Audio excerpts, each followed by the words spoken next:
Ole, si bay ule. Tun tum chu hay unbox video. Karon tile do na hay video siam lo hon mai ka tuma ka hong man teu khomaya ma se video siam lo chu ka tia ka ui le dewa video karon siam ni ka channel voi khat lo en na te idom chun ke hi zo thana ka dia toll collector ka dia sai tool khom ka dia ka video dang te min lo en sabula ka video hala ma khan ka toll collect chen khat ka collection chi sang sang te ka ron ti lam to khang te kha min lo en sa ka min lo clear sap tur han ka ngin chewa chuanin kan thanang tu na hei hi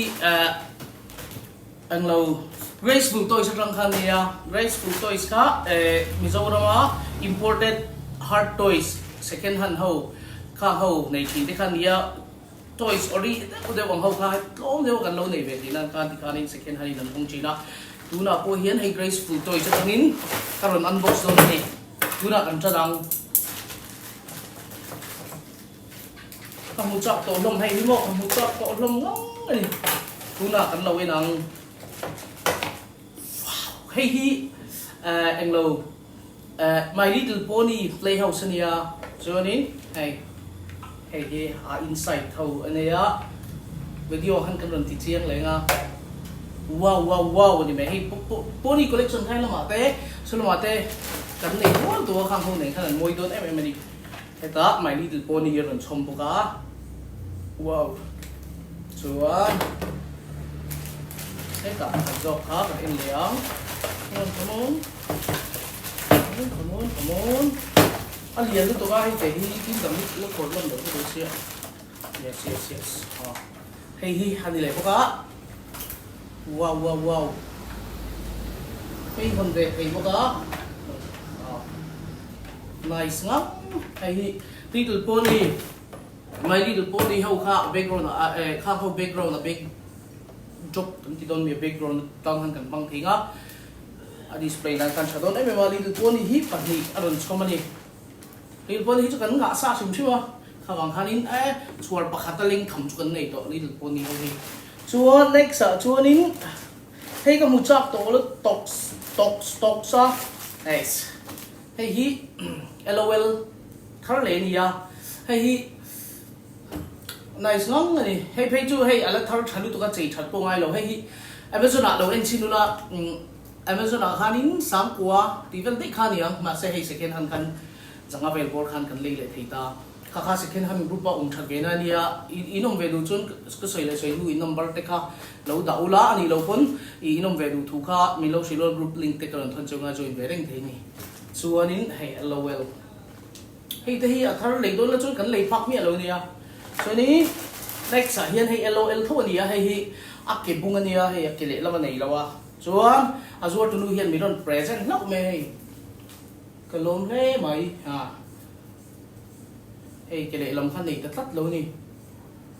akele lam tel lo de hen ka display cha zo ka chan chu hei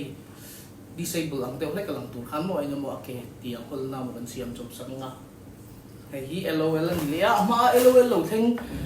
masa kha elo ma a lo theng ma nia ka chei thadon ka ti kha ka chei thadon ni chu karon tilangang video hen karon tilang do nia chon khati zong te kha ina tuma ka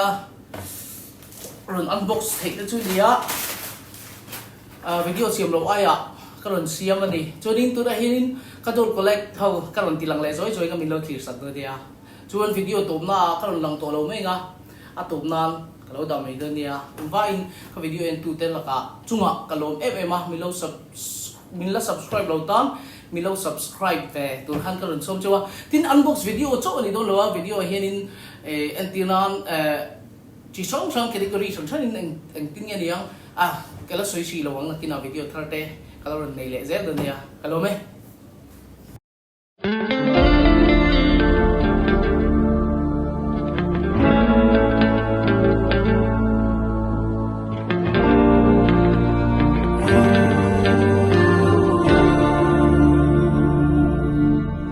There's a beauty in the way you're worn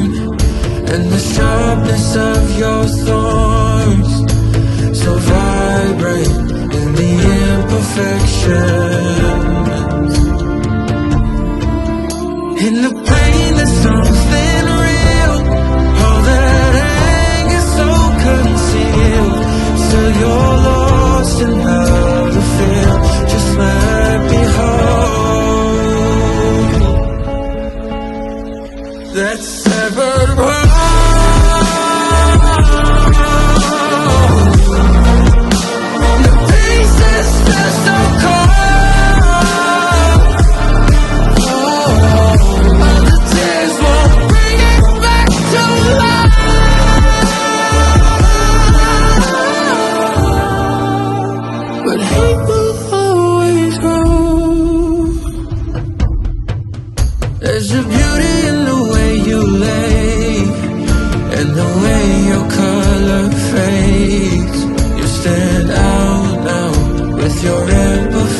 supposed to cause us harm,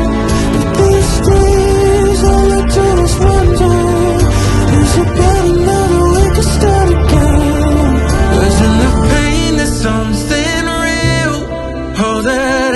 anger so concealed. Still you're lost in how to feel. Just let me hold. Oh, that's severed apart.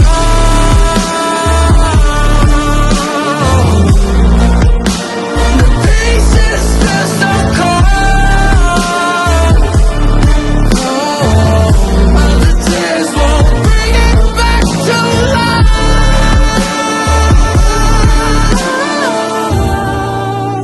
But hate will always grow.